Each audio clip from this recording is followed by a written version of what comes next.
Oscar Bevis for the Stomping Ground, powered by Wow Hydrate and available on the zone. Andy Lee joins me. Good to see you as always, my friend.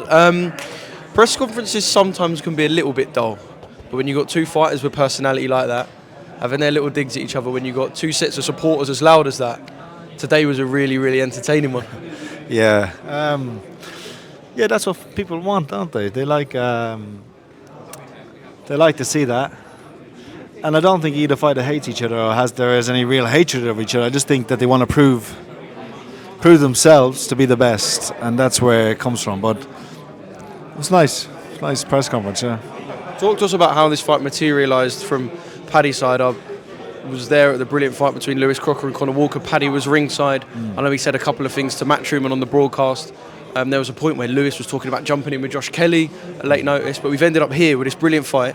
Just from yours and Paddy's side, how did this all materialise? The fight was always there. It's one Matchroom wanted to make. They hadn't fought. Neither of them have fought in a while.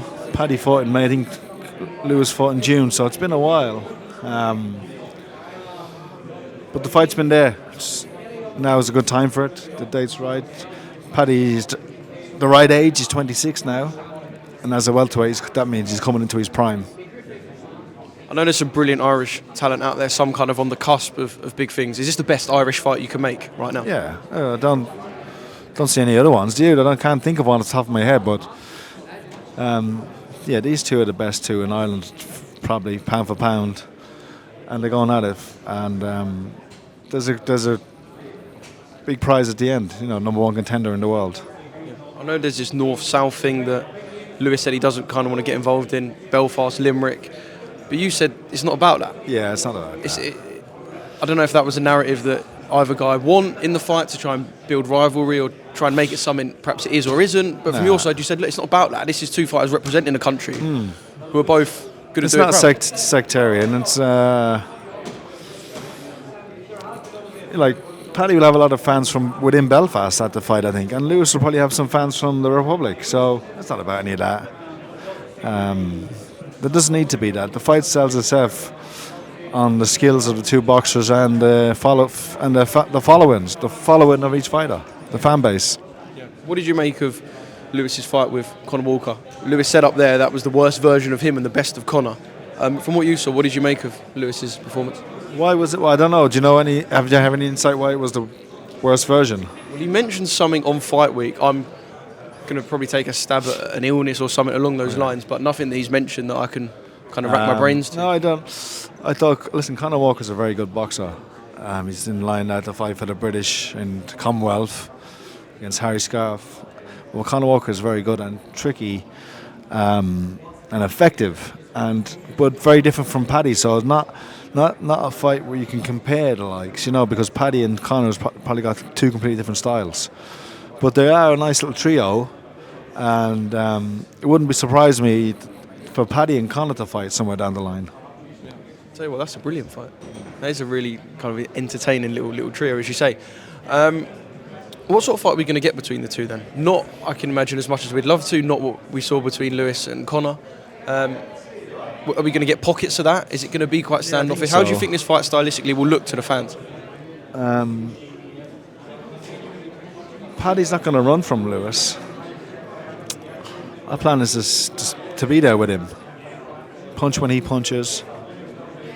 And,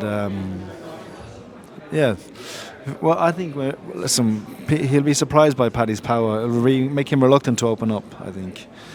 If he feels it early, he won't be as gun-ho as he usually is. So he'll have to be a bit more clever with his work. But Lewis is an explosive action fighter. And it's for Paddy to jab and box and pick his spots, work when Lewis is resting, and avoid Lewis's big shots. Having spoken to Billy and Lewis today, not taking away from his boxing ability, but they're adamant that Paddy hasn't had a fight close to the level of Lewis. He hasn't had that cliche gut check. Is that a fair assessment when you look at who Paddy's fought in comparison to Lewis? No, that's fine, because there's a time for everything, isn't there? There's a first time for everything, and this is it. This is his step up, and he'll have to do it on the night. Do you think he's fought the different stages at the right time to make the jump to where Lewis is at? It's not a jump, really. You know, like I don't know. You know, you can't really compare, but he handled Ritson pretty well. Paddy did. It was pretty much a one-sided fight, and he stopped him in 9 rounds. Walker had life and death with Lewis Ritson. Lewis Crocker had life and death with Conor Walker, and then Walker had life and death with Lewis Ritson. When then, you know, out of the 4 guys, make fights type. Yeah, it's a style makes fights. But Paddy showed that he was a level above those guys, and I think he'll do the same. Now we know it's a difficult fight. They're all difficult though. It's for the number 1 contender in the IBF, so it's going to be difficult. Yeah. Have you been speaking about the fact it's a final eliminator for the IBF? Because I know it doesn't play into how the actual fight works in the ring, but there's no denying that there's a childhood dream in touching distance. So is it something you guys are even speaking about, dreaming about, thinking about over dinner? Nah, it's just a added bonus to winning. You only want to win. Just win. Just keep winning, and the rest of it will fall into place. Yeah. Can't wait. It's going to be red hot on March the 1st here in Belfast. Right, Tyson Fury. Was it shock retirement? We've seen it before. Come on the day of a Riyadh season press conference. Was there a bit of thinking behind it? Do you believe, if not, that Tyson is ready to hang up the gloves? Where do you stand? I have no idea. I'm like everybody else, and I haven't really spoke to him. So I can't really comment on it. You know, Tyson's always playing 3D chess. He's always a few moves ahead with these things. But if it's genuine and he's retired, then wish him all the best. I wish him, he's done everything in the boxing game. He's been a hero and one of the last real characters in boxing, and an entertainer and a great servant. So I wish him well, whatever he does, whether he comes out of retirement, I'll be there to support him.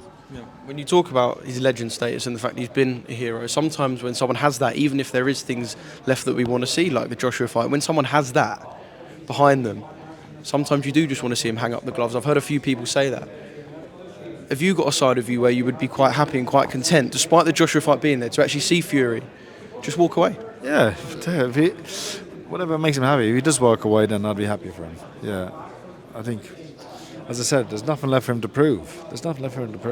With or without Joshua, it doesn't change anything about him. If he beats Joshua, it doesn't change anything. But if he lost to Joshua, it wouldn't change anything.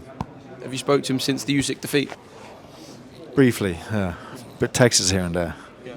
Has he said anything, or could you about kind of how he feels about personal messages? Yeah. I was going to say, because it has been radio silence from Tyson. Yeah. It's not for me to say. He's got his own phone. He can put out a statement if he wants. I can't say a thing about it because I'm not him and can't speak for him. Yeah. What did you make of the Usyk fight? I thought it was very close. I thought it could have went either way, really. In the corner like that, you're not judging the fight. I thought, we might have got this, and I thought, he might have lost it by a round, or it might have been close. But I thought he might have won it, and then I was disappointed with the scores being so wide. But that can happen in a close fight, even because you got to score a round to somebody. But I don't know. Yeah, it was very disappointing. Did you feel like there might have been a little bit left in the tank for both fighters, even? Perhaps the tempo of the fight wasn't. Yeah, it was a hard pace. I don't know. I not really want to. Don't really want to talk about it. Really, yeah. It's a bad night at the office, so you never want to relive it. Yeah. We'll move on. And if it is the end for Tyson in the sport, then, like you said, what a legend and what a hero he has been. I spoke to Joseph yesterday. Of course, you were in the room.